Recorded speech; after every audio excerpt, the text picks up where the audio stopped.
একটি বেসরকারি হাসপাতালে সিজারিয়ান অপারেশন করা হয় ফারজানার। প্রথমবার অ্যানেস্থেশিয়া কার্যকর না হওয়ায় দ্বিতীয়বার ইনজেকশন দেওয়া হয়। এরপর দীর্ঘ সময় তিনি অচেতন ছিলেন।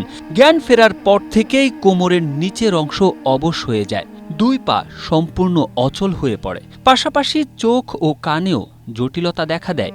এখানেই শেষ নয়, ফারজানার এই কষ্টের সময় সংসার ছেড়ে চলে গেছেন স্বামীও। ফলে সন্তান জন্মের আনন্দে খুশির জোয়ারের পরিবর্তে পরিবারে এখন চাপা কান্না। আমাকে সিজার করার পর আমাকে যখন সিটে নিয়ে আসে তখন আমার নাকে মুখে ফেনা সারি দেয়।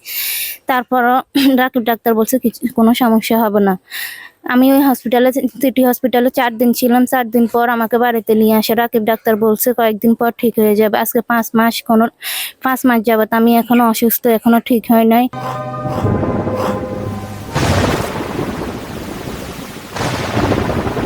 লক্ষ্মীপুর সদর উপজেলার টুমচর ইউনিয়নের অটোরিকশা চালক নূর হোসেনের মেয়ে ফারজানা আক্তার। পরিবারের অভিযোগ, গেল 19 ফেব্রুয়ারি লক্ষ্মীপুর শহরের বেসরকারি সিটি হাসপাতালে ফারজানার সিজারিয়ান অপারেশন করা হয়। অভিযোগ, অপারেশনের সময় ভুলভাবে অ্যানেস্থেশিয়া প্রয়োগের কারণে তার কোমরের নিচ থেকে অবশ হয়ে পড়েছে। এখন তার দুই পা সম্পূর্ণ অচল। নিজের পায়ে দাঁড়ানো তো দূরের কথা, নবজাতক সন্তানকেও কোলে নেওয়ার শক্তি হারিয়েছেন তিনি। এখন আমার যত টাকা আছিল সব টাকা গেছে। আমার গাড়ি আছিল, বেঁচে এলাছি, স্বর্ণগয়না আছিল, সব বিক্রি করে মেয়ে দিয়ে চাইছি। কোনো রকমে মেয়ে সুস্থ হয় না। এখন আবার টাকা নেওয়া হবে। আমি টাকার লাই কোনো রকমে টাকা নিতে পারি না। এত টাকা আমি কই পাবো? আমার সংসার চলতে তো শতদা, আমি টাকা কই নিব? এত টাকা দিই আমি টাকাই পারি না। সংসার বাকি বেলায় তো জামাই কো আপনার মেয়ে ভালো হতো না, সুস্থ হতো না। সিজার হয়, সিজার রুমে আমার বোনকে ভুল ইনজেকশন দেওয়ার কারণে 5 মাস আমার বোন প্যারালাইসিসে আক্রান্ত।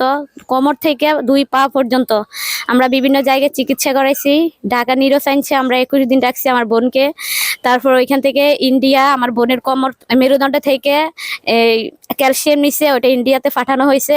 ইন্ডিয়া থেকে রিপোর্ট আসছে আমার বোনের ইনজেকশনের কারণে, ভুল ইনজেকশনের কারণে 2 পা থেকে কোমর থেকে প্যারালাইসিস হয়ে গেছে। এখন একটা ইনজেকশন 3 লাখ টাকা করে দিতে হবে। আমার বোনকে 3টা ইনজেকশন দিতে হবে, তাহলে আমার বোন সুস্থ হবে। কিন্তু আমরা ডাক্তারের কাছে অনেকবার গেছি, তার এই সমস্যার কথা নিয়ে ডাক্তার আমাদেরকে পাত্তা দিতেছে না, বলতেছে ওইটা কাকতালীয় ভাবে হয়েছে, উনি এটা দায়ভার বহন করবে না।